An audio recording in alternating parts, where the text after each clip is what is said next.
I love the chase and the hunt, and I set the pace when I'm running. I always take what I want and I always give it 100. Don't need a bank, no I'm funded. Play the game like it's nothing. I'm always thankful for something. Don't take for granted, stay humble. Now wake up! It's time to look at the end. What's up, everybody? Welcome to the Kamen Riders. We're here to talk about Kamen Rider Geats episode 38 this week. And I should tell you who I am. I'm Josh Meek, the Uber Geek, and joined, as always, by my good friend, Toby Tobes. How's it going, Toby? Pretty great, Josh. I'm having a wonderful night so far. Absolutely nothing wrong. Wonderful night, no issues, intestinal or otherwise. Ice cream and blue Takis, never again. I feel like I say that about like foods and food combinations, but then like I'm such a degenerate and I just have always eaten terribly that I always do it again. I have Taco Bell and I'm like, oh, this was not worth it. And then it'll be like next month and I'll be like, Taco Bell sounds pretty freaking good. Let's have that again. It's funny that you blame Taco Bell for this, because forever everyone makes that joke like, oh, Taco Bell makes me sick. Taco Bell makes me feel fantastic. And for whatever reason, powers you up. It powers me up. And my entire life, I've had like the world's worst stomach and all sorts of horrible problems and everything else. And I find that normal food makes me feel worse than junk food. Weird. Yeah, you're a little backwards, I think. I am. Like Taco Bell would do nothing to me other than make me happy. And I'm sad that it ran out. But there's been times where my stomach would hurt on the way, like going to the bar to meet friends. And as soon as I started drinking beer and ate hot wings, my stomach ache would go away. You've crafted the perfect body for yourself over the years. Like you've beaten down the urge to have, food that makes you feel good and is healthy, and instead you've honed your body on chips and hot wings and beer. Yeah, it's a dingy temple, but it's mine. A dingy temple, but it's mine. I don't want you to think I'm like specifically besmirching Taco Bell. It's just I hit a certain age and then all like greasy food ended up destroying me. Everything went wrong. Yeah, so it's not like specifically Taco Bell, but it is just in general. It is anything that is like a little greasy or a little spicy. Like I'm for sure gonna pay for it in some way or another. Perfect. But even if it's the classy stuff, but I still do it. I still go have that stuff, and it's still delicious. But then the next day, it's just like, oh god, yeah, that was mistakes were made, and they will be again. Yeah, exactly. My stubbornness will never be my downfall, or will be my downfall, however that works. Exactly. Oh man. Toby, I saw a video right before we started recording, of a wrestler in an airport, and you've probably seen this before, where like they'll get just like completely harassed by these people who want them to sign like 40 different things, like 40 different 8x10s, and then clearly it's so that the people can go sell those things online. Yeah, because it's never, hey, make this out to Toby. I'm your biggest fan. Yeah. I have 4 Funko Pops and 5 trading cards, and I've glued them all on this handy board for you. I carried into the airport. So you can just like go down the list real quick and just sign everything. It'll be fine. Right. And I've always known that people like that exist, and they always seem like scumbags, but you don't see videos of it very often. And this particular one, the guy getting the autographs he was filming himself, like he was like wearing a camera, like a body cam or something. He went full crazy. Yeah, and it's like what you're doing, I feel like most people would decide is kind of like despicable, or at least like gross, right? Like it's not really a real business. You're harassing someone at the airport so that you can turn a profit on their signature. Like nothing you're doing is like honorable, but like you thought it was worthwhile, like putting up on the internet. Anyway, this guy had like I at least 20 photos for Jeff Hardy to sign, and Jeff Hardy, like just like he's doesn't really. Just for the people that don't know, he is a very mess of a human in general. Yeah, So I feel like bugging him with anything is probably a nightmare. well, like I think he's also like super nice too. Like I think Jeff's a very he's definitely a mess of a person. He's got his own issues and stuff, but like everything I've ever heard about him is that he's very kind, like a very nice person, and that's apparent in this video because these two fucking like just degenerates roll up on him. And like barely even can't hear it in the video. They don't even like ask him like, "Hey, will you sign this?" They just sort of hold it out to him, and he stops and he signs for these people for like minutes, like going through their like 20 sheets, and then they're like laying them all out on the floor as he signs them, so that the signature will dry and they won't smudge it. And I'm thinking like, this must be the worst thing in the world. Like you're a famous person, so like you've hit it big. You're at the top of your profession, whatever. I can't wait. And then like you have to put up with this crap, right? And it's a thing that like is a ridiculous thing to have to put up with, but I feel like you're probably telling yourself, and there are also probably a good chunk of people who would say like, well, listen, you're getting this because you're famous. You need to just put up with it. So like it's this like desire, I'm sure, to like want to just tell these people off, but then also probably like self-doubt, and then you're getting all this weird feedback from people of like, well, maybe you shouldn't have been famous if you don't want people talking to you at the airport. Can't win. You just can't win. And that video just made me think. It was the first time I'd ever seen like the plight of like celebrity and really like thought about it for a second. I'm like, yeah, that is kind of annoying. Well, like I feel like wrestlers, at least in the circles I travel, I rarely, even following sports blogs or in sports news and stuff like that, I never really see videos of people harassing players and players having a horrible time and getting pissed. But I constantly see videos of people harassing wrestlers and the wrestlers not knowing what to do in the situation because they'd fly 12 hours from Germany and come back to the US. And there's tons of people just harassing them. Like one of the more recent ones was Rhea Ripley. Back from some flight, and her wrestling presentation is very hardcore gothy makeup, like we'll call it. Yep. And in the video, she looked as plain as could be, no makeup, just regular person, tired lady getting off the flight, wanting to go home. And there's like 2 or 3 guys just bugging her for autographs and stuff. And she just has no idea how to handle it because it barely even looks like her. If I didn't know it was her, I wouldn't think it was her. And you just have these random creepy dudes with their 3 Funko Pops glued to their backpack saying, "Hey, Rhea, sign this. I know you're tired. I don't care. Just sign it."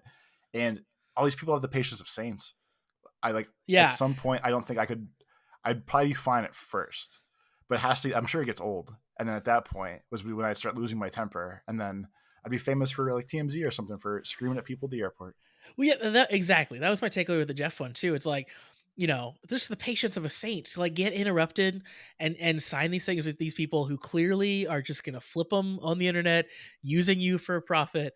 And to like, because I would tell these people off instantly, like, or at least I would be the person who'd be like, yeah, I don't sign things at the airport, right? Like I would at least say that and be like, no, I'm not slowing down. I'm not signing things for you. Please no. You'd get bullied all over the internet, Josh. And exactly. I'd get bullied all over the internet. You're supposed to be famous. You're supposed to sign things. You're a fan. Or it might be better to institute like I'll sign one thing per person. But yeah, it's just crazy. The reason why you don't see sports people do it is because all these freaking wrestlers fly commercial, and all the sports people are flying like their private jets because the whole team's going to the same place at the same time. That's probably true. That's a good call. They wait from outside the stadium tops. Never in the airport after a long trip. I gotta catch them before they get on the tour bus or whatever. It's such a weird thing to do to another human being too. Like I find it a weird enough occurrence going to like a convention and doing the like autograph line with someone. Like clearly you are here for this experience and I've paid money to be able to do this, and it still is a weird, awkward thing for me. But yeah, just to like walk up to someone just on the street or in the airport or whatever, and then try to bug them for an autograph it's just so weird, so strange. How, if you saw, it doesn't matter who they are. Let's say you have top 3 idols in your life. You playing Josh, normal human being Josh. If you saw one of these 3 people in real life, or someone that you thought was one of these people, what confidence percentage would you have to be to even address them, and would you address them? Um, I mean, like, I am a person who sometimes gets to talk to or meet or be in the same room as wrestlers that are, semi-ish names. Because I help with a little indie promotion here in town, so like sometimes they'll get like people that in a little bit. Um, and But that's that's where you would usually, expect to see them, though. yeah, that's true. Yeah, so I'm saying like you go to Burger King, yeah. you're in line, and the person four people in front of you think is Jeff Hardy. Yeah, I would have to be What 100% certain before I engaged at all. So it would have to be without a shadow of a doubt certain that it is Jeff Hardy. And I think the only thing that I would ever do, and in the past, running into people who are actually like named people, all I've ever done is like, hey, huge fan, thanks, and then move on. like a quick little like acknowledge who you are. I'm a big fan of your work, and then I'm out of your hair. I think it's all that I would ever do. I think for me, depending on the surroundings around them, I might be a little more of a pain in the ass if it was just them, Yeah, depending on the situation. But you like, have to feel out the vibe, right? Like it's like, am I interrupting like a family dinner or like what's going on here? Yeah. but if there's a bunch of people around and I want to like blow up their spot if they're playing it cool, I would like to think that I'll just give them like a smirk and a nod just to Yeah. acknowledge I know who you are and I think you're cool. Like, how's it going? Without being like, oh shit, it's Jeff Hardy. I just a smile and a head nod and maybe a thumbs up or something. I had a really fun interaction with the Young Bucks and Kenny Omega at one point, which are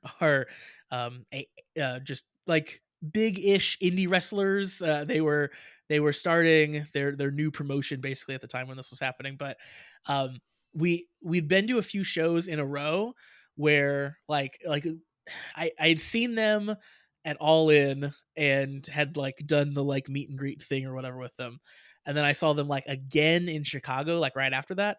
So like I'd seen like a couple times in a row, and in Chicago, just the way that like the weird lines worked out while I was waiting in line to go see, I think Kenny Omega, we ended up walking by the Young Bucks table, and we had to stand and wait in line literally directly in front of their table for like a good chunk of time. So we got to like stand there and chit chat with them, which was actually very fun and very funny. Um, that was a fun like test of sort of like how I handle being around someone who's like a big huge celebrity in my world, right? Like these are like the dudes that I idolize the most, and it was fun being able to like make them laugh about something. So I think that's really my souvenir is like, if I have enough time to talk to you, can I make you laugh? Really is the thing that I care about the most, because that's the thing I remember about meeting them more than anything. Um, but yeah, I like the like, I acknowledge you. I know who you are. I'm going to treat you like a regular person, and we're going to move on with our days. There you go. So if you ever find Josh and I in public, we want you to scream our names and be like, "Oh my God, it's Toby and or Josh." Is what we're saying. We're not that part of life where it's too much. It's brand new. Unless you see me and you come up with like the printouts of like 40 of our podcast episodes that you want me to sign, then I'm not doing it. You're just You're gonna flip gonna them sell them online. and get money, and get rich. Yeah, that's the dichotomy there. It's like, because you would tell yourself that it's like, I'm so lucky to have this life where someone wants my autograph. Yeah, this is striking me as very funny today. Also very funny, Toby. We got some emails. Everyone's favorite. They're not really funny emails. They're more informative, I think. It's funny that we get emails, though. I guess that's part of it. Yeah. Yeah. Toby, our first email comes in from our good friend Shade. Um, Shade says, "Hey there, I think it's pretty awesome that you got to see Shin Kamen Rider in theaters. Toku in theaters outside of Japan is very rare. It's a very rare thing to see, so getting to be there yourself is always an exciting experience. You mentioned that you had to wait 30 minutes of ads before the movie, and in my opinion, it's good that you're early. I saw a handful of posts online saying that some people had difficulties finding their theater and ended up missing out on 30 minutes of the movie.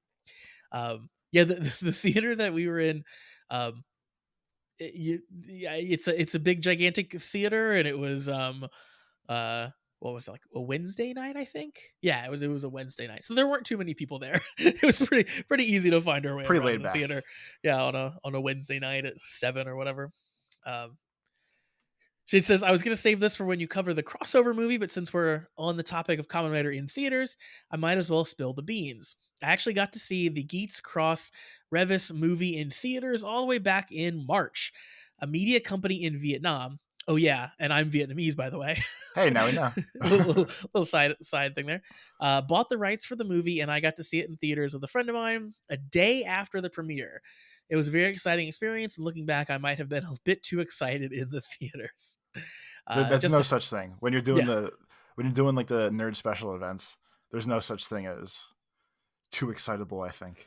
yeah. I was actually a little bummed that like my theater wasn't more animated, like because that is like you said, the fun thing about going to these special events is like everyone here, ideally, is like a super fan of whatever this crazy thing is.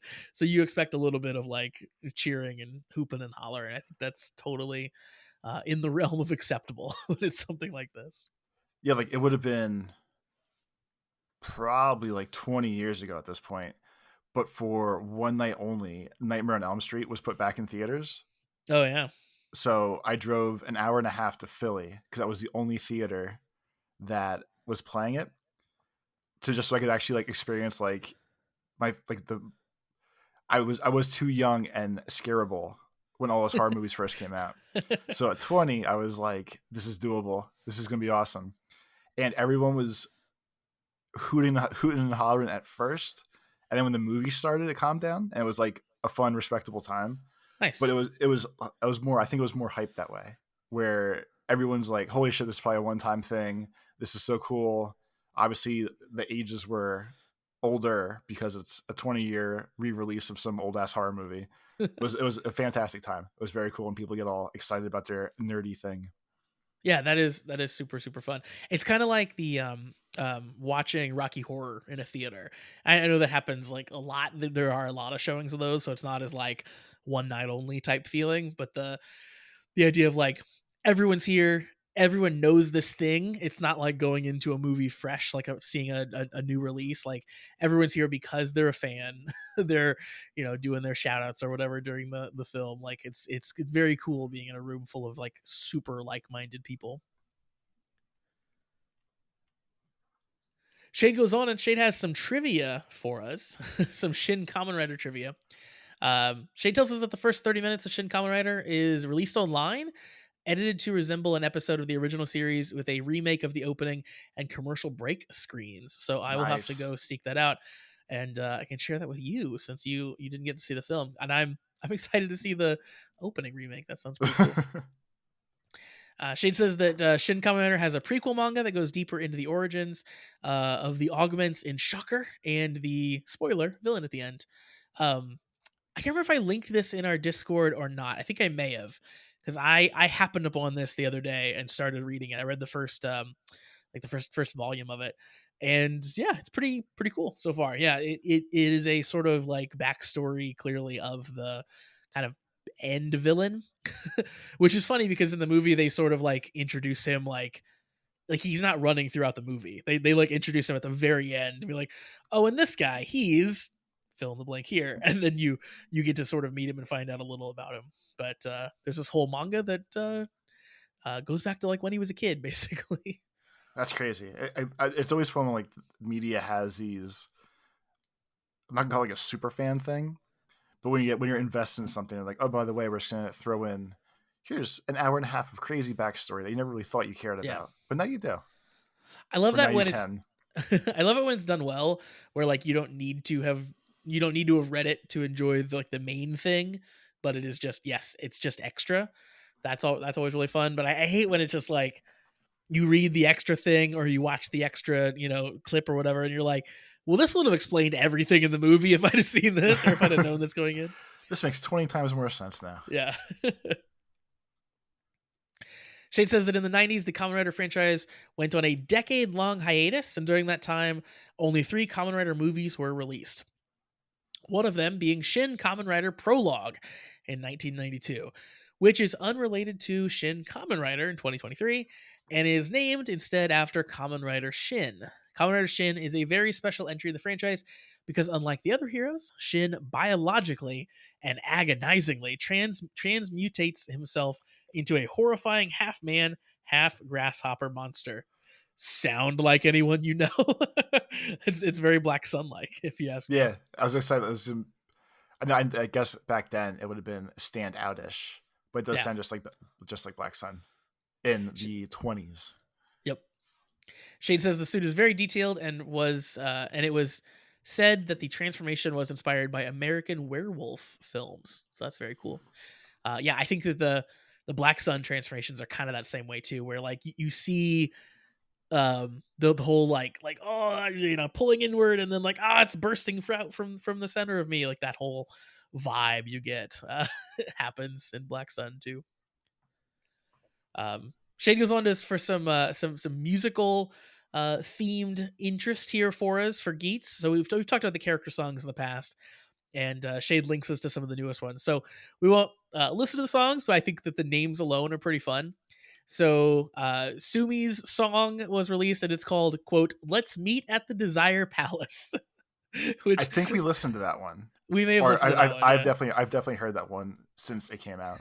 And it's very boring. It's even worse than Neon's. I don't think I knew the name maybe when we listened to it before, but "Let's Meet at the Desire Palace" sounds like it's going to be like a 1950s like sock hop type song, but like about going to a dance at the floating platform.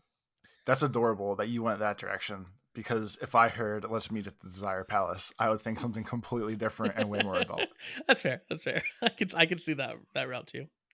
Of course, Punk Jack's song "Rollin' Punk King," which you and I liked a lot, or I liked, and you ironically liked. I'm not sure where you really landed on it. I don't know where I fall on these things anymore, to be honest with you.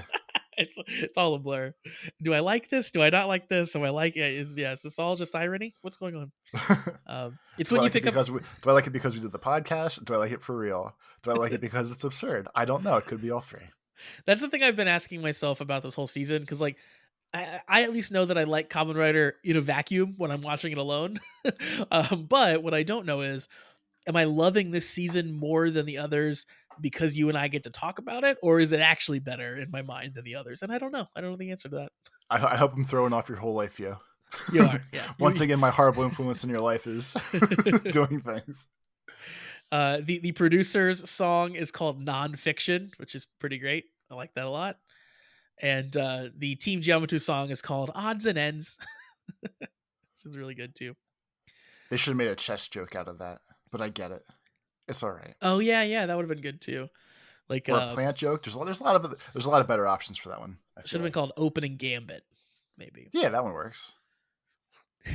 Knight to Rook Pawn 7. Oh, that's good. That's good. Yeah. I don't even know that's a real chess move, but yeah, if you did one of those like numbered, piece 2, blah blah blah. Yeah, I don't know if that's actually how it works either. I just said a couple pieces, and I know it's usually numbers and colors and shit like that. We're very good at chess. Very good. The horsey is gonna stomp on the castle now. Shade links us to a magazine article here. So there's a magazine that did a Kamen Rider Geats fan buckle designing contest, and the winners will get featured in the magazine, and first place will have their design made into concept art by the production team. So everyone, drew a picture of their concept buckle, and the winner is a shark buckle. So there's a little picture of the kind of production team that did a shark version.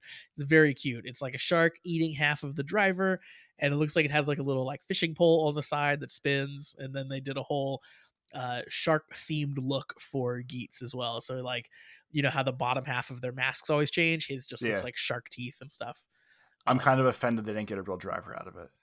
Yeah, it seems like when you started telling the story, you're like, oh, they made there. I was like, that'd be cool. Like, you design the coolest driver, and they make you like a prop one. Obviously, that doesn't have to have talk or anything like that.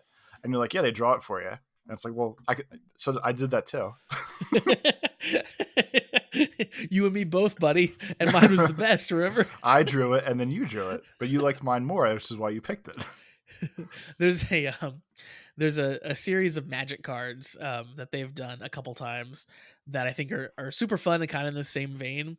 So they do these things called secret layer drops, which basically are like time limited special versions of cards that you can order. And a couple times they've done it basically where they go and get like a kid, like a young kid, to draw their interpretation of a magic card. So like they'll pick an iconic card, they'll show it to the kid will draw it in crayon and stuff. Then they'll take the kid's drawing to an actual magic artist and have that magic artist faithfully recreate what the kid drew, but just in like really really nice looking art, right? Yeah. So like keep the same proportions and all that stuff, but like make it look really nice. And then they sell a secret layer that includes both versions of the card. So you get one with the kids art and one with the actual like Magic Pros art. Um, and those are super super cute and super super fun. And that's what this reminds me of. Like you can see the kid version of the shark, and you can see the big fancy like production team version of the shark. And then finally, Shade is writing in actually kind of overlapping with a bit of what we talked about last week, because I believe Shade at one point in the comments for our last episode was shocked that I knew anything about the Ganba Rising arcade game that's in Japan, the one with the cards that you and I talked about. So Shade says, you guys were talking about how the new Kamen Rider Gotchard could be about trading cards, and I absolutely agree. And it could very likely be that because of this one reason. Like Power Rangers, Kamen Rider also had their own card game, as we talked about. And it's not just a normal trading card game, all the way back since Kamen Rider Decade, which was a season themed around cards. They introduced an arcade game called Ganba Ride, which is a game where you scan your collectible Kamen Rider character cards to fight other Kamen Rider characters.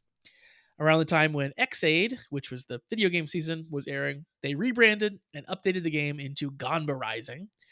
And since X-Aid is all about video games, they even went as far as creating a Ganba Rising item for X-Aid to use just for promoting the game. And now, apparently very recently, the game went through another rebrand and became Ganba Legend.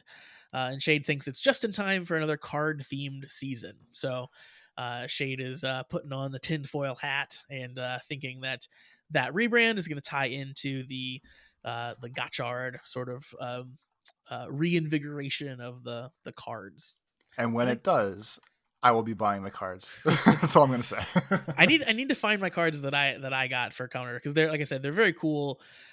Shade links to a video I'll share with you later here about like how to play the game basically. So you get the little cards, they're kind of thick plastic sort of. You put them on the machine, and like a portion of the game is like sliding the cards forward and backward as fast as you can on the machine itself, because they kind of fit in these little grooves. So it's like very silly and tactile that you're like sliding these cards around. And you also, Toby, you get to bring in your toys from home and scan them to power up your Kamen Riders in the game. So if you have your buckle, or you have your little weird like item that sticks onto your buckle, you bring it in, you scan it in. So I can imagine just carrying like a backpack full of ridiculous toys and cards and stuff just to hit up the arcade. So that seems suspect to me, because at least in our arcades, the most I ever remember people being able to take places was Neo Geo. You could take your memory card, yeah, even the cartridges. There's something weird with that one. I remember there was a couple of different actual card games here. Like the big one it's called some sort of horse derby game, but basically it's like $2 a play. But when you play the first time, it spits you out a card of your horse. And then when you travel to other arcades, you just keep using your same horse and train them up. And it's this whole big super tiered thing with rankings and everything else. And they still sell the machines now. And the machines are worth not as much as they used to be. But like it was like a Dave and Buster's game. Like places where you can almost gamble on it kind of thing. I remember those being huge around here, at least for a small gap in time. Yeah, they did that thing of like bringing in your memory card, I think with like some in 64 games too, like things that were on the arcade and in 64. The one I remember is like one of the Rush games did that, where you just like One bring in your N64 Rumble Pack, the whatever card, and then you can save your game and unlock things in the arcade game and that kind of stuff. It was probably that. I know Killer Instinct was in both places. Yep. That might have been one of them too. But I mean, I feel like it's randomly been here and there in arcades when there's still a thing here for the past couple decades. But I feel like with the way our arcades work, if you walked in with a backpack full of boost buckles and drivers and everything else, I feel like someone would steal them. Oh, for sure. Yeah. The kids here are not very well behaved, No. especially not arcade kids. Yeah, that's the thing. Like the degenerates that are in arcades in Japan are all the like chain smoking salary men who are That's where I belong, not here. exactly. But the degenerates that are in our arcades, if there's any left here now, are just like um just ridiculous, insane, like I don't know, 11-year-olds who will, as soon as chew your leg off as they will play you in Street Fighter. I don't know, they're all insane. No one wants to interact with a 12-year-old kid who hangs out in an arcade all day. Yeah, Not and it's not a so good look. I was in a beach arcade a couple weeks ago, and the most offensive arcade thing now is you couldn't get money there. Like you didn't put money in the machines; it's just the swipe cards, which is Yeah. kind of okay. I get not having money floating around, but they didn't give tickets anymore. They just put the tickets on your swipe card. Yep. I don't like that. I am staunchly against that because as an adult, all the times when I do the beach stuff, like I always try to play skee ball or just screw around for a little bit just because I grew up in the beach arcades kind of things.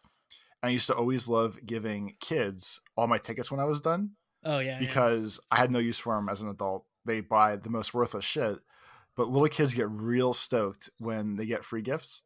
And I'm sure it probably happened to me when I was a kid too. So I feel like it's like paying it forward. But this time, because my card was like my souvenir from going to the arcade, I was looking for a nice young child to give the card to. And then I thought about it and I was like, well, A, all these kids look bad. But B, this is my souvenir from this. I don't know if I want to give this away. So no one got my card with the tickets on it. I guess you could go to the redemption booth and like tell them like, hey, the next person that comes in here, add these to their total or whatever. But yeah, you can't like hand pick as well there. Yeah. Yeah, we have an arcade near us that is tied to a bowling alley, and like who cares about the bowling alley? But the arcade's actually really good. But yeah, those are the exact same way. It's like you put money on a card, then you go swipe the card, and all the tickets go on the card itself too. And it's kind of genius on the money because like they also abstract it out too, where it's like you walk up to a machine and it's like this takes 16.8 credits. I'm like, I have no idea what. Oh, that those are the means. worst. Those are always the worst. That's what Dave and Buster's does. Yeah, it's that model. So that you're like, I don't know if this machine is costing me $1 or like 15, but I'm gonna swipe it again. Here we go. Then you just keep swiping until eventually your money's gone. You're like, oh, I put $50 on that. That was like 30 minutes ago. I Crap. guess this is an expensive game. Shit. Yeah. Yeah, it's a little like you just sort of get lost in the universe of the arcade and just like have to move on. It's gross. But yeah, the nice thing though about having having the tickets on a card is if it is a place you're going to multiple times, it's just on your card. You just keep it in your wallet. Next time you show up, you're like, oh, I had like 5,000 tickets. I'm just gonna keep collecting. I can get a Dreamcast. Yeah, I was looking. They have a PS5 at that arcade, and it is it's so astronomically, obviously more than we have. Like I have enough tickets to basically get anything in there at this point, except for the PS5. And I'm like less than 10% of the way to the PS5. Well, the best is always figuring out the cheapest conversion rate of like, if I play this one game for 50 cents, I can max it out and get 12 tickets at a time. And whenever you do the math to figure out what that actually works out to for like tickets to money spent to conversion of, you're paying like $10,000. Yeah, you're paying like 4 or 5, 6 times what it's actually worth. And at some point you say like, yeah, well, sure, I had some fun doing this. But if you're just grinding out tickets playing skee ball for 7 hours a week to try to get a PS5, you're probably not really having a good time doing it. No. Like yeah, we just do it once in a while. It's like a fun outing, and I'm only playing. I'm bouncing around the games and only playing the fun ones. I'm not trying to like maximize tickets. It's just like when you get done playing and the only things you can redeem for are like crappy little things, you end up saving tickets. So it's Yes, like, oh yeah, definitely. now I guess we have a lot of tickets. We also got an email in from Kieran. Kieran says Kieran informed us, which we talked about before we started recording, that there's no extra scene, but there is an extra rule at the end of episode 38 that we just watched, and we'll talk about this episode. So again, thank you, Kieran, for keeping us informed before we turn the episodes off and avoid future spoilers. Kieran, just so you know, I don't think I saw both, because whenever the first rules comes up, the show goes off. That is my hard stance on this situation. Much like skipping the stupid opening song. Yeah, I don't think you missed too much. You also didn't have to skip the opening song in this episode because there wasn't. They cut it out again. Yeah.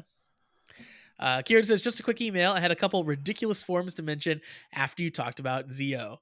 In Kamen Rider Build, the gimmick was bottles. So what do they do now? Cover him in them, because that clearly makes a cool form. And listen, I agree that this is ridiculous, but I'm also going to fight Kieran because I think that this is a very cool look. So let me share this with you. Let me see what you think here. Is this cool or not cool? No, this is stupid. It's the coolest. Look at all the colors and stuff. So usually we always say, if you watch the YouTube video version of this, you can get a better idea. It's a basically all silver suit with red, orange, and yellow. I guess they're bottles. They look like vials. Yeah. Or almost like test tubes, like big fat test tubes, like beakers. And they're glued all over they look like spikes almost. It looks it looks like a bad action movie picture when they used to always just do the orange and blue for everything because contrasting colors. Yeah, it is very contrast. I guess like all of Build is very contrasty colors. Like the base form of Kamen Rider Build is blue and red, kind of like interlocked between each other. So that's very like it's that exact same thing for sure. I've tried to look up the name of this form and I am not finding it, but it is like one of the tail end of the show ultimate forms. I'm not sure if it's the final one or not, but if you've watched Build, you know what we're talking about. But if not, you can come see it in the it's genius form. There we go. So if you haven't seen it and you're watching the and you're just listening to the podcast, look up the Kamen Rider Build genius form.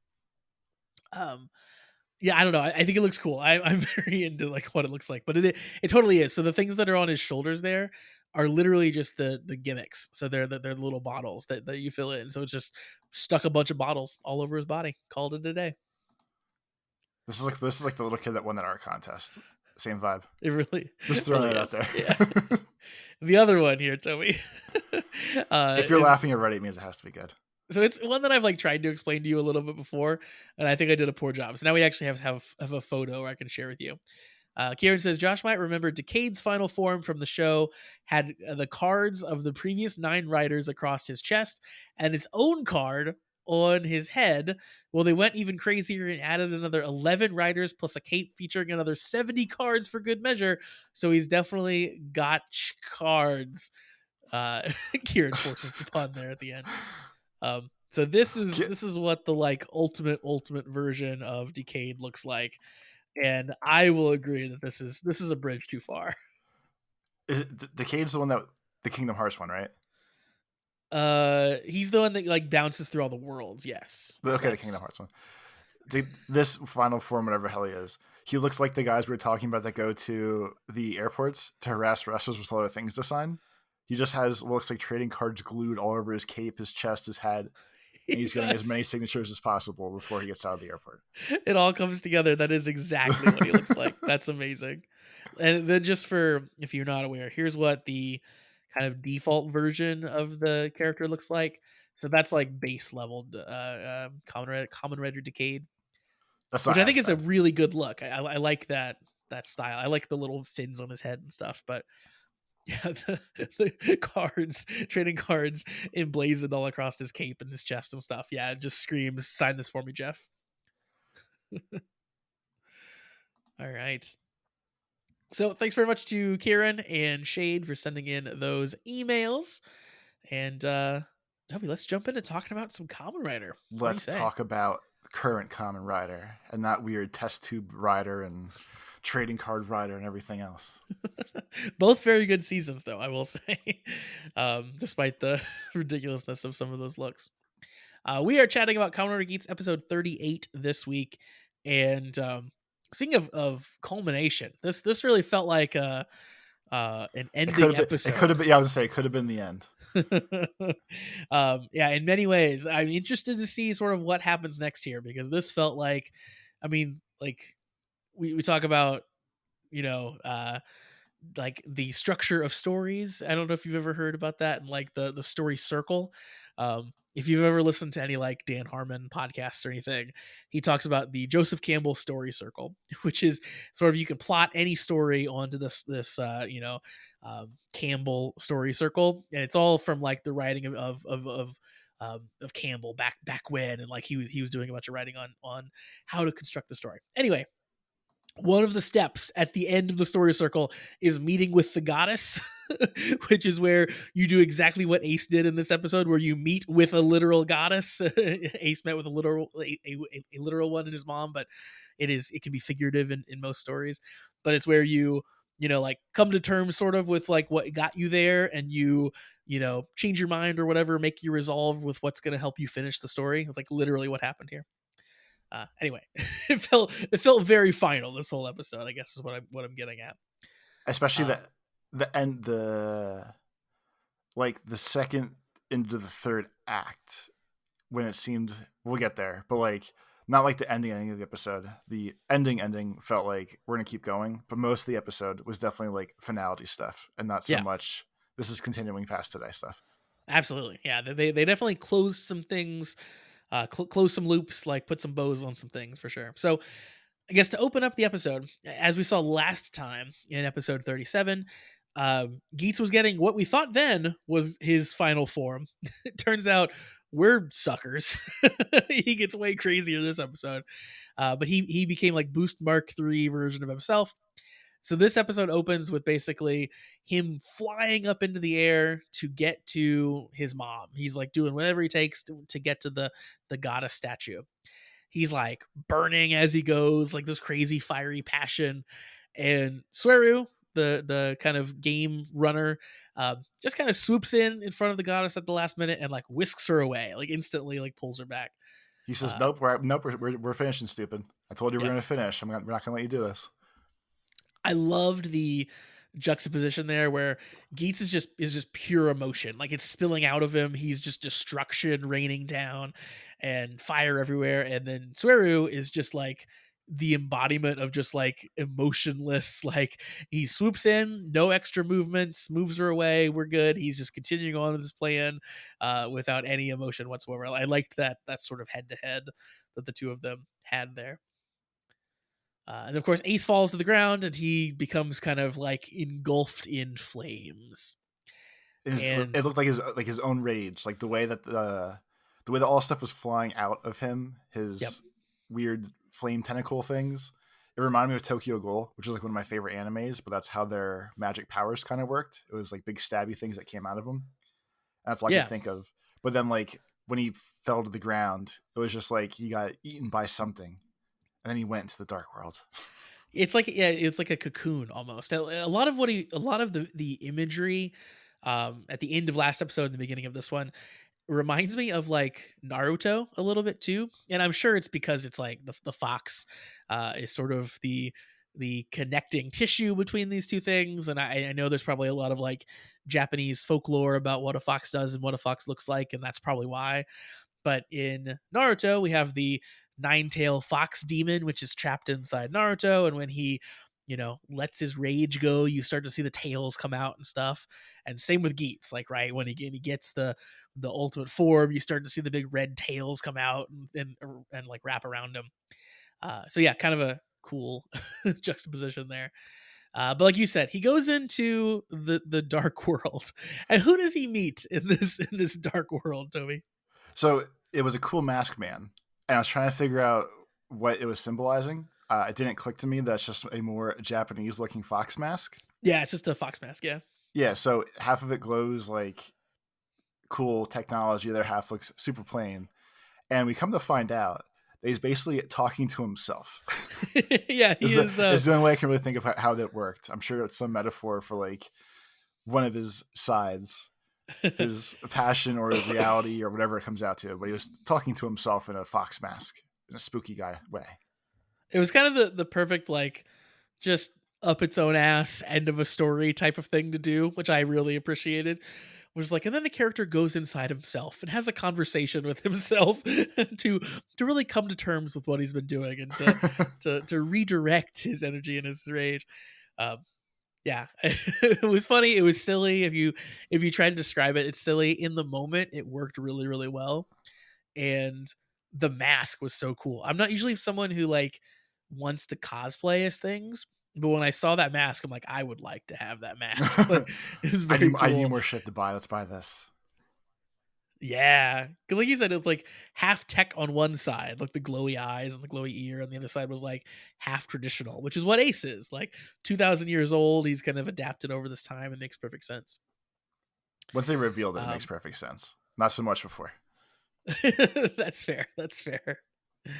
So we'll talk about sort of what they talk about in a second, but after he gets sucked into, you know, the Fox dark world, we kind of go catch up with some other people.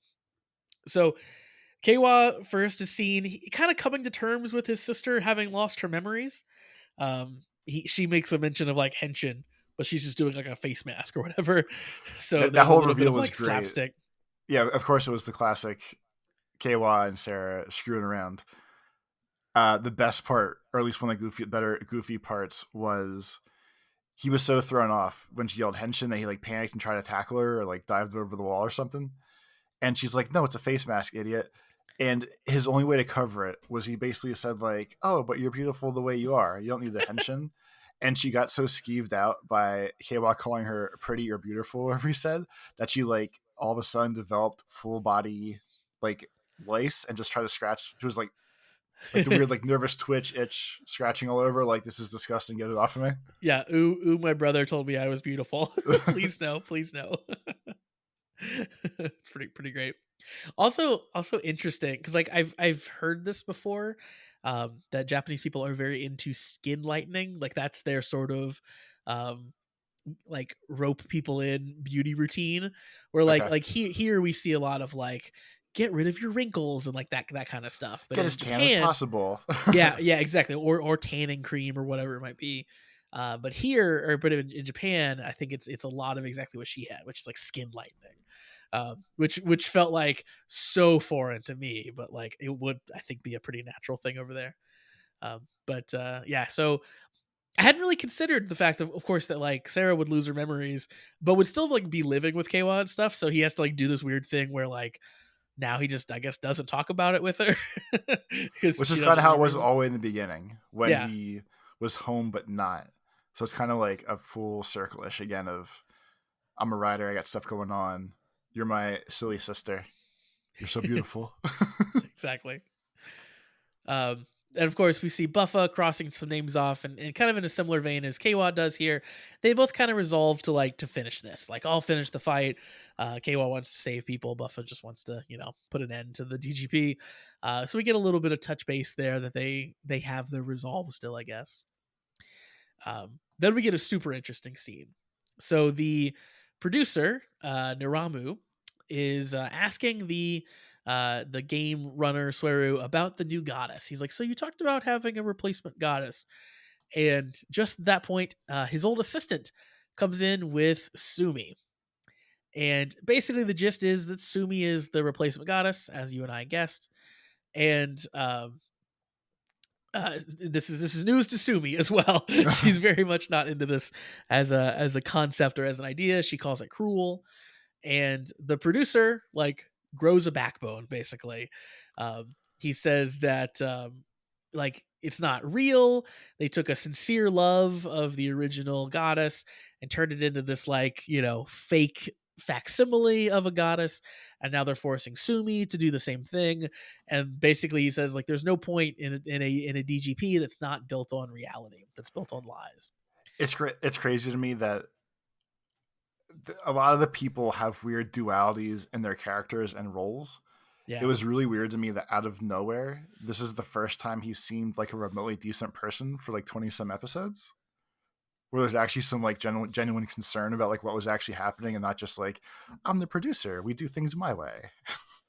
Well, like kind of that original the first time we sort of see him henshin and stuff, and he wipes out the old game master. um is like kind of concern, I guess. Like it was sort of like you've overstepped your bounds here. You're attacking these people that don't deserve it. I'm gonna put you in your place. We're gonna replace you. Or like he sort of like exacted like very swift justice at that point, but like was coming from a place, I guess, of like sort of being good. But you're right. This felt very much like, oh, you're a good guy now. Okay. And we kind of knew it was coming because we knew behind the scenes they'd been looking into Ace's mom and what had happened, because he had sent Punk Jack kind of off on that quest. But yeah, this feels like the big culmination of like, okay, so now here's your full character turn. And what does he get for that? He gets shot, Toby. He gets freaking shot. At first, I didn't even realize. So they're talking, and it cuts to black and white real quick, and you can see like the squib go off and like a pile of blood shoot out of his stomach. And I was like, "There's no way there's guns." Like I thought it was like some weird flashback, flash ahead kind of thing. Yep. Because then he talks to him where he's just standing there. All the color comes back in the scene, and he just has like a big blotch of red on his chest, and he's just fucked. Yeah, when it first happened, like he gets that. I'm like, oh, is there some sort of like weird thing inside of him that went off that was implanted because he's a future person or something? Like I was trying to explain away, like he didn't just get shot. There's gotta be something. And like you said, the kind of black and white stuff happened. And then at some point they sort of do like a pan where you get to see the assistant holding just the smoking gun in her hand. You're like, holy shit. I can't believe they actually did it. Because yeah, like She was the most of the most time, evil after all. yeah, it's so true. So she shoots him, and basically, like as she does, she's like, "Also, I'm your replacement." uh, and the Sweru guy basically kind of taunts him, basically as he's sort of like laying there dying, that he's been in this world for too long, and this world has changed him, because he cares about the sort of right and wrong going on in the world. Just But like Sumi. exactly, just like Sumi. But yeah, can't believe he actually just shot him. And like you see the blood and stuff. Like most of the time in Kamen Rider, if you're gonna have a gun, you have the like fancy future space gun, like Geats has and stuff. The fact that like it's just like, no, I pulled out a pistol and I shot this dude. It's a Just blew my revolver. I mind. shot him. Yeah. Then Toby, we do cut back to the Fox. So the Fox and Ace conversation. So I guess to kind of sum up here, basically, the Fox is sort of asking Ace what he wants, like what does he wish for, and Ace kind of starts with like destruction. You want destruction? That won't save anybody. The Fox tells him, "You've lived for 2,000 years. You have nothing to show for it. You haven't found your mom. You haven't made contact with her." Again, he asks Ace what he wants. Ace ends up saying, "I want to destroy everything and remake my ideal world."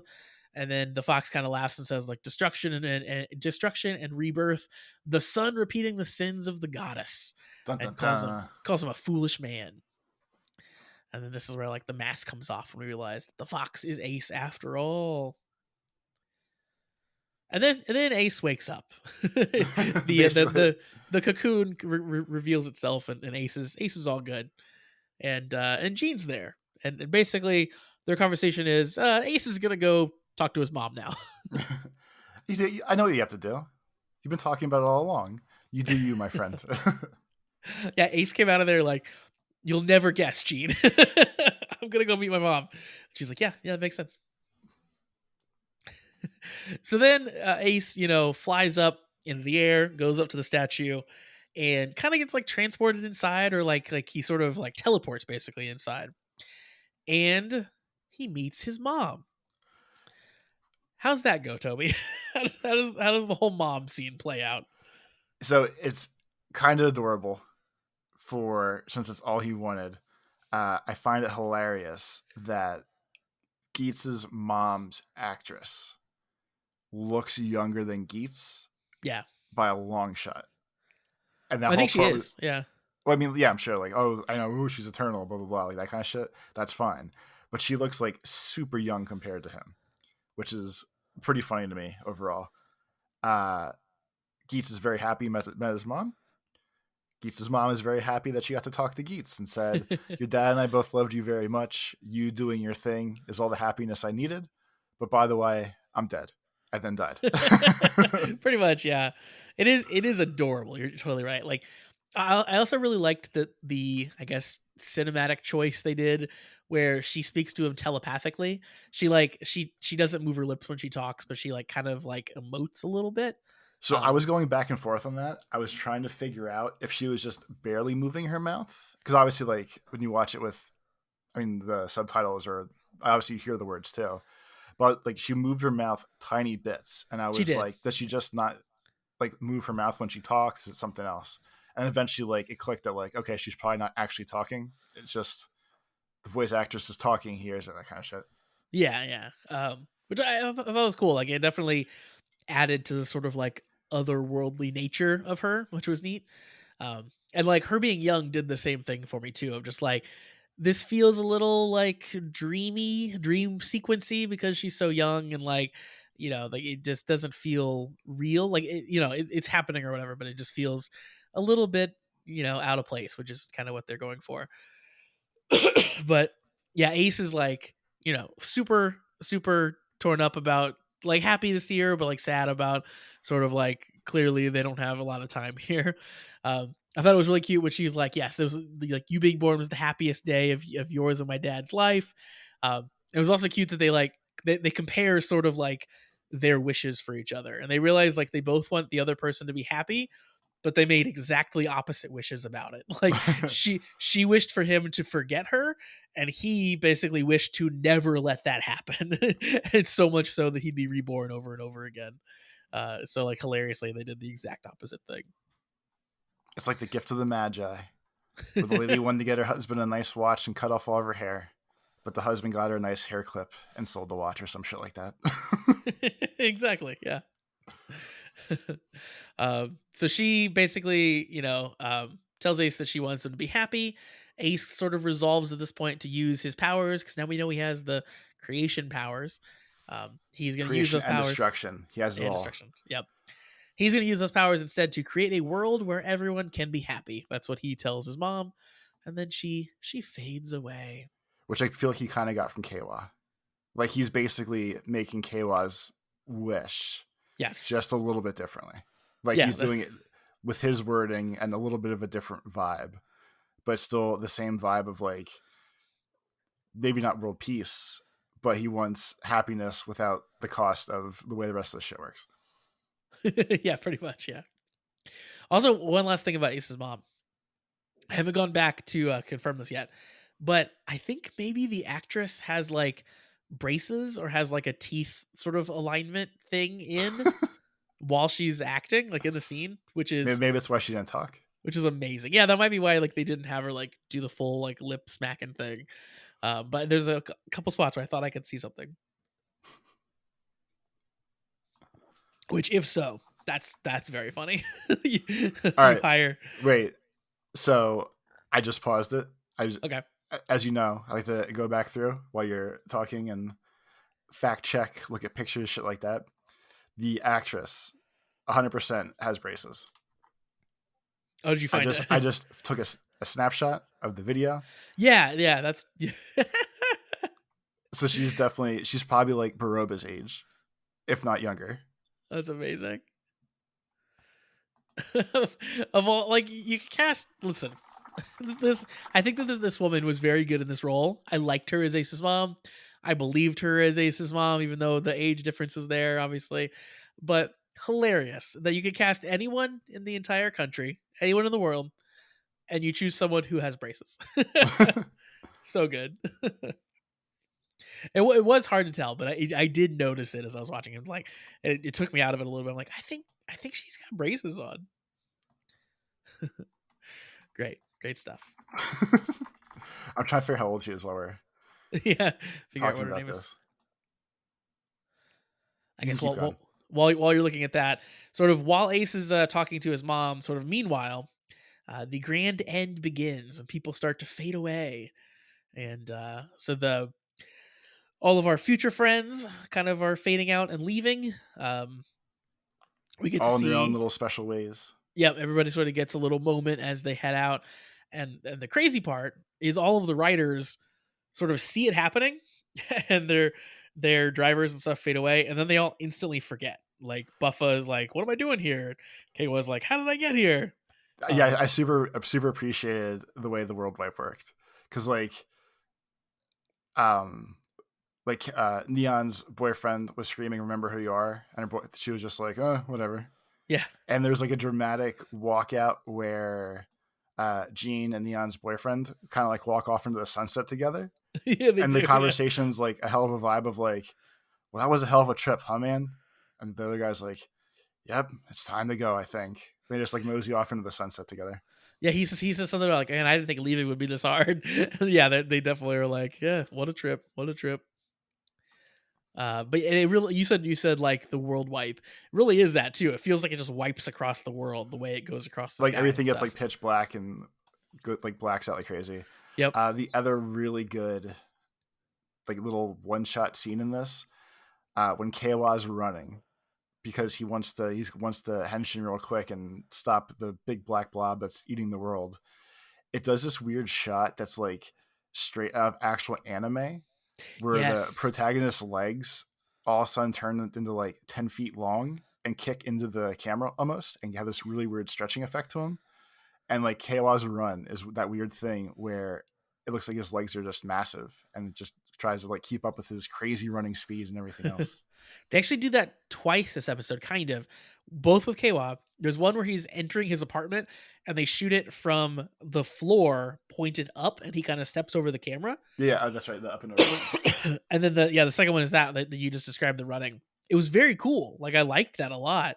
I wish they'd been like doing more of that.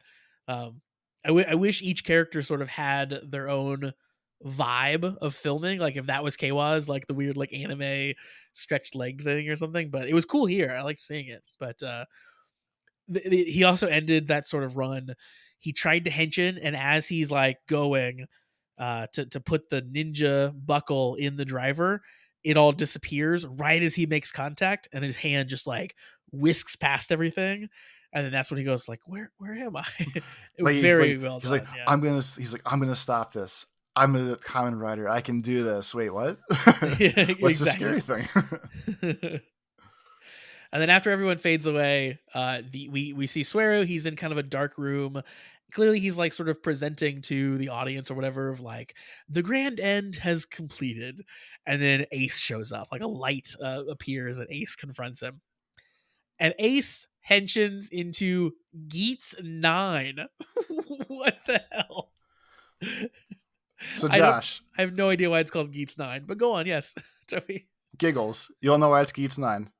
Oh, the nine-tailed fox. Is that where it's from? I guess that makes sense. Josh, a couple episodes ago, Uh remember when I huh. told you I dropped secret hints all throughout the series for my grand reveal, Okay. and you thought I was Yes, full of shit? you are. Go on. Do you remember in episode 29 when I asked you what your favorite Pokemon was for no reason? Yeah. Do you remember when I went through this whole spiel and I said Eevee's really cool and he evolves into Ninetales? Yeah. So you were calling your shot right then, is what you're saying? I secretly called my shot 2 months ago, and you thought I was full of shit, and today it paid off. I even like mentioned the nine-tailed fox to even earlier in this episode, and still didn't connect the Geats 9 name to the nine-tailed fox. So And I there you thought go. I was debating that might be my moment to strike, but I was like, it's not yet because you said it so quick. You're like, oh yeah, Naruto, the Ninetales, yep, no big deal, blah blah blah. But I told you I've been dropping hints. I warned you about this, and it worked. Is it just the one hint, just the nine tails? Yeah, it was just that. Okay. It was just perfect timing. Well, Geats 9 is here, and it's like it's basically the continuation of what we saw with Mark 3 last episode. He's now like all white all over. He looks like a spaceman. Um, it's a very cool look. And as far as like big final forms go, it is more normal looking than a lot of them. Like it still looks pretty cool and classy in my mind. Yeah, like it's super slick looking. uh, they do a good job with trying to represent him having 9 tails on the costume. Like he Yeah. has all sorts of like little mini capes and tassels, which work out the same way. Like the costume itself is really cool. And at the end of last episode, when he was Geats 3, I thought he went 9 tails then. So I've been sitting on this joke for 2 episodes now, trying to figure out. I wanted to confirm it first. I was trying to figure out when to drop it, but it all paid off the way I wanted it to. I geetsed you. You I did. played 3D chess. I left clues all along the way that one time as one big joke. And then Toby, of course, we get one of our favorite things in the show, which is the theme song needle drop during the fight, which was amazing. This was, I think, the best one of those, because at some point in it, Ace shushes the theme song down so he can do his final finishing blow. It was incredible. Yeah, and like so the whole scene is very flashy and video gamey and cool. It starts with Geats walking down invisible steps. Yes, holy And he's shit. like, basically like, all right, we're not fucking around anymore. And he has a bunch of like what seems like should be finishing moves, but fancy new guns and a bunch of other things. But the best part was, what's his name? Gazer, right? Yes. Gazer's on. So he puts up the little orb things, keep getting destroyed, and they're kind of useless. And he's doing the best he can to fend off the world's most aggressive Geats, who every time he like upgrades, he just gets faster and faster, which I think is hilarious. Like that's the only thing they can really do with him. But Gazer puts up like 5 shields. Geats turns his gun into a sword, like old school Power Rangers almost. Like the big reveal, he throws the sword at him. It breaks through almost all the shields, but doesn't. And then Geats just runs as hard as possible and drop kicks the sword through the shield into Gazer's heart at the end to get the kill. It's like That the was, like, rest of the way through. Yeah, it was so freaking cool. He was like, yeah, not quite far enough. Like, I'll handle that. I also thought it was really cool. So, we just have like the big story driven moments where Ace realizes like, okay, this can't all be about destruction. This has to be about creation. And Geats 9's big like power during this whole fight is he is fixing and recreating the world as like Sweru is destroying it. So like if a building gets destroyed because like someone bumped into it, it gets instantly formed back into place.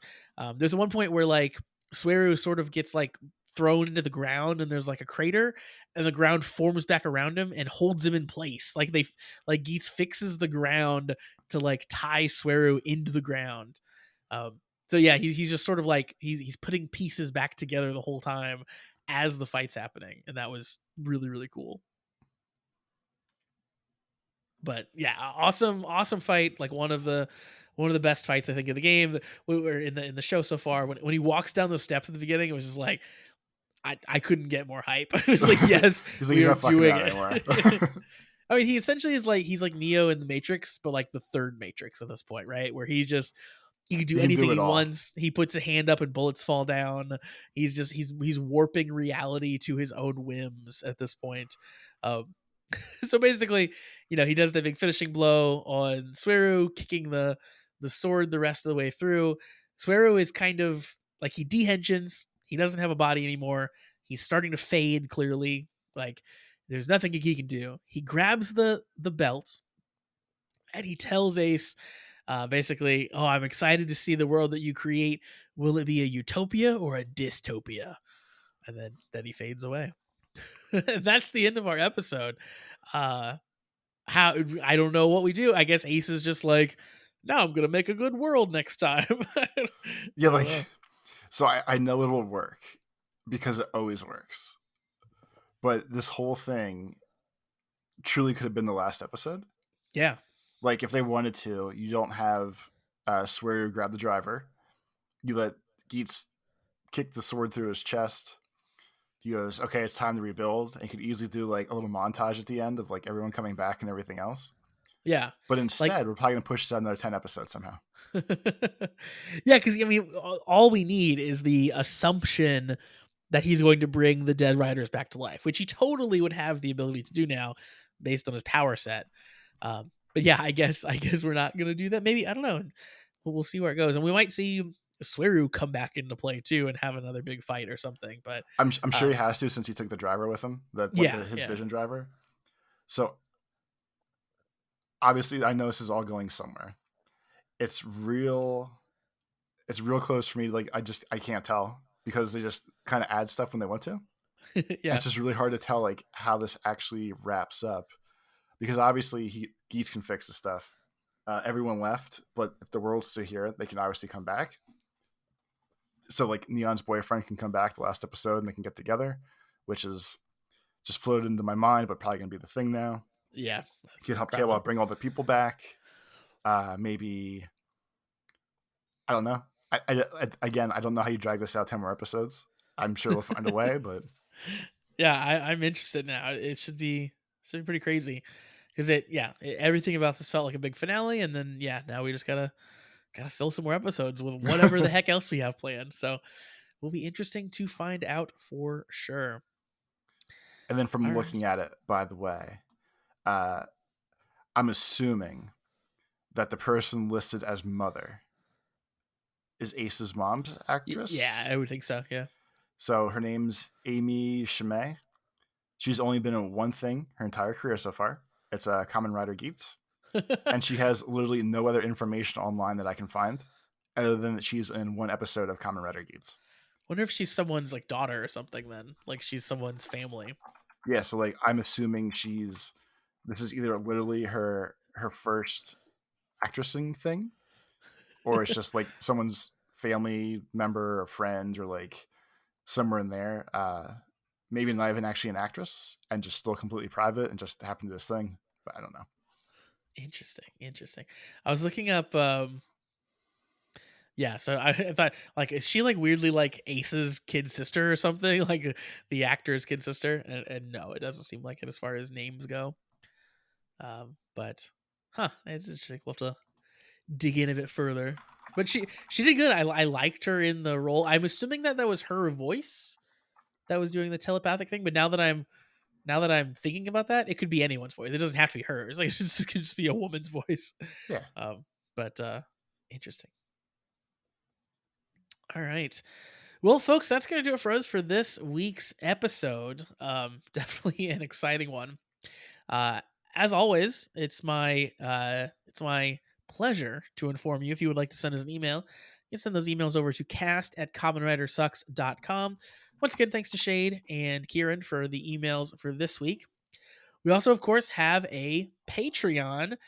For $1, you can get access to our Discord community and hang out with us throughout the week. And for $3, you can get access to bonus content that Toby and I do. We do at least one piece of bonus content per week, like Watch and Reacts, where we currently are watching Kamen Rider Black Sun. We're kind of in the back half of that right now. And we also do Ramblecast there. We're getting close to having to pick out what we're going to watch next in our next Watch and React. So that's pretty exciting. So if you want to go check that out and check out all of our past episodes that have gone up as bonus content, you can sign up for just $3 a month on the Patreon. Link down in the description of wherever you are watching or reading this. Josh, real quick. Yeah. I solved the actual mystery. Okay. Looking for Ace's mom's name. She was in 3 episodes, and I found the actual actress. Her name is Yuka Terasaki. She's actually 2 months younger than I am. Oh. So she's almost 40. Oh. Yeah. That is insane. So if that's her, so the one that's listed as Mitsumi, Ace's mother, and Geats, I would assume is this lady. Does that seem like a fair assumption? I wonder if she was this is not the lady. This is not the actress. This might be the voice actress, maybe. Yeah, she's an actress and a voice actress. So I think Yuka Terasaki might be the voiceover actress, and then the other person was the face, like the person we saw in the scene. Girl, okay. So the old lady that's my age has voiced all sorts of shit for like 25, 30 years now. But she was in like Monster Hunter 4. She was in a Pikachu thing. She's like the voice of a bunch of Pokemon Smash Brothers. She's in one of the new Gundam cartoons. She was in Kisnaver, which was one of my favorite animes too. Like this lady's in everything. So I think the voice actress lady is either when they showed like Geats' mom as like the big tall ghost lady, maybe, or the voice of Geats' mom. And I think that other girl might be the actress then. Yeah, I think so. Man, yeah, this lady's been in a ton of stuff. maybe this lady looks super young for 40. I don't know. She has multiple times portrayed a particular Pokemon. It's a singular Pokemon. Yeah, so looking at the pictures of her, she definitely looks 40. So I don't think it's that girl. Well, and more than anything, like her teeth are different because we're so focused on the teeth here. But if she has braces now, maybe it makes sense. That's fair. That is fair. No, it doesn't look like her. We're good. Yeah, they're very much different people. All right. Go to KamenRiderSucks.com for all of the episodes. Send us emails, as I said. Check out our Patreon if you want more of this nonsense. So yeah, that's going to do it for us for this week. We'll be back next time to see where in the heck this show goes. But in the meantime, have a great week, everybody. Peace. I'm taking shots at the enemy. I'm gonna make it to the top, leave a legacy. If I got something to say, you better let me speak. Turn it up a new degree, bitch, you ain't seen anything. I pop off with the new rock, electronic, blow the sonic roof up. I'm too honest when I take a few shots. They're too toxic, need to